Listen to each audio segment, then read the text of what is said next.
അപ്പോൾ നമുക്കിന്നൊരു Valentine's day ഔട്ടിന് പോയിട്ട് വന്നാലോ? ഇതാണ് എൻ്റെ വാലന്റൈൻസ് ഡേ ഗിഫ്റ്റ്, ഈ കുർത്തിയും അതുപോലെ തന്നെ ആ ബാംഗിൾസും. അപ്പോൾ ഇന്നത്തെ മെയിൻ സംഭവം എന്ന് പറഞ്ഞു കഴിഞ്ഞാൽ അറഫയിൽ നിന്ന് നല്ല കല്ലുമ്മക്കായ ബിരിയാണിയാണ്. അപ്പോൾ രാവിലെ ചായയൊക്കെ കുടിച്ച് രണ്ടുപേരും റെഡിയായി ഇറങ്ങി. അങ്ങനെ നേരെ അറഫയിലേക്ക് വിട്ടു. അപ്പോൾ അവിടെ നിന്ന് നമ്മൾ ഓർഡർ ചെയ്തത് കല്ലുമ്മക്കായ ബിരിയാണിയും അതുപോലെ തന്നെ ബീഫ് ബിരിയാണിയായിരുന്നു. കല്ലുമ്മക്കായ ബിരിയാണി ഒരു രക്ഷയില്ല, അടിപൊളി ടേസ്റ്റായിരുന്നു. പിന്നെ ബീഫ് ബിരിയാണി എനിക്ക് അത്ര ഇഷ്ടമായില്ല, എങ്കിലും കുഴപ്പമില്ലായിരുന്നു. ഏറ്റവും ടേസ്റ്റായിട്ടുള്ളത് കല്ലുമ്മക്കായ ബിരിയാണിയാണ്. പിന്നെ അവിടെ നിന്ന് ഞങ്ങൾ നേരെ എന്തെങ്കിലും മധുരമുള്ളതും അതുപോലെ തണുത്തതും എന്തെങ്കിലും കഴിക്കാമെന്ന് വെച്ചിറങ്ങി.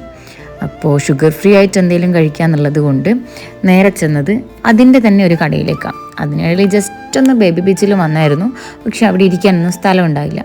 അപ്പോൾ ഞങ്ങൾ ഷുഗർ ഫ്രീ ആയിട്ട് എന്തെങ്കിലും കഴിക്കാമെന്ന് വെച്ച് പോവുകയാണ്. ഇത് ബേബി ബീച്ചിൽ നിന്ന് തിരിച്ച് വരുന്ന വഴിയാട്ടോ. നല്ല രസം ഇവിടെ പൂക്കളൊക്കെ ഉണ്ടായിട്ട് കാണാൻ വേണ്ടിയിട്ട്. ഓരോ വീട്ടിൻ്റെ അടുത്താണെങ്കിലും അല്ലെങ്കിൽ റോഡ് പക്കത്താണെങ്കിലും നല്ല രസമാണ്. അങ്ങനെ നമ്മൾ സീഗറിലേക്ക് എത്തി. ഇത് ഷുഗർ ഫ്രീ ആയിട്ടുള്ള കാര്യങ്ങൾ ഇവിടെ കിട്ടുന്നത്. എന്ത് വേണമെങ്കിലും ഇവിടെ ഉണ്ട്. ഫലൂദ ആണെങ്കിലും ഐസ്ക്രീം ആണെങ്കിലും എല്ലാ ടൈപ്പും ഇവിടെ അവൈലബിൾ ആണ്.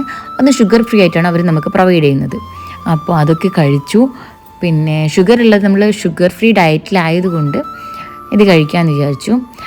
എപ്പോഴും കഴിക്കുന്നത്ര അതിമധുരമൊന്നുമില്ല, എങ്കിലും നല്ല ടേസ്റ്റായിരുന്നു. ഇവിടെ അങ്ങനെ തിരക്കൊന്നും ഉണ്ടായില്ല. ഞങ്ങൾ വിചാരിച്ചു വാലന്റൈൻസ് ഡേ ആയതുകൊണ്ട് മുഴുവൻ ആളും ബഹളമായിരിക്കുന്നു, പക്ഷെ തിരക്കൊക്കെ കുറവായിരുന്നു. പിന്നെ ഇത് കഴിഞ്ഞ് ഞങ്ങൾ പോയത് ക്യാപിറ്റൽ മാളിലേക്കാണ്. അവിടെ മെയിനായിട്ട് മാക്സിലൊന്ന് കയറി നോക്കാമെന്ന് വെച്ച് പോയതാണ്. പക്ഷെ അവിടെ നിന്ന് ഇഷ്ടമുള്ളതൊന്നും കിട്ടിയില്ല. കുറേ ഡ്രസ്സസൊക്കെ ഇങ്ങനെ നോക്കി, പിന്നെ ഇഷ്ടമുള്ളതൊന്നും കിട്ടാത്തതുകൊണ്ട് അവിടെ നിന്ന് ഇറങ്ങി.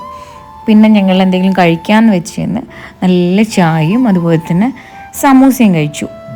പിന്നെ അതിന് ശേഷം അവിടെ ഒരു ബിഗ് സെയിൽ നടക്കുന്നുണ്ടായിരുന്നു. സെയിലിൻ്റെ അടുത്തേക്ക് പോയി.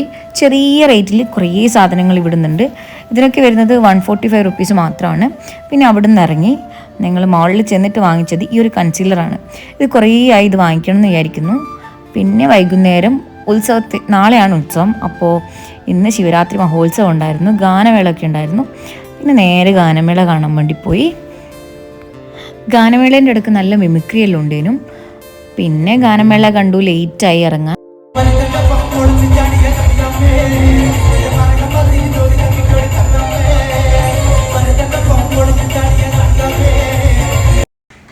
അപ്പോൾ ഇത്രയൊക്കെയുള്ളൂ ഇന്നത്തെ വിശേഷം.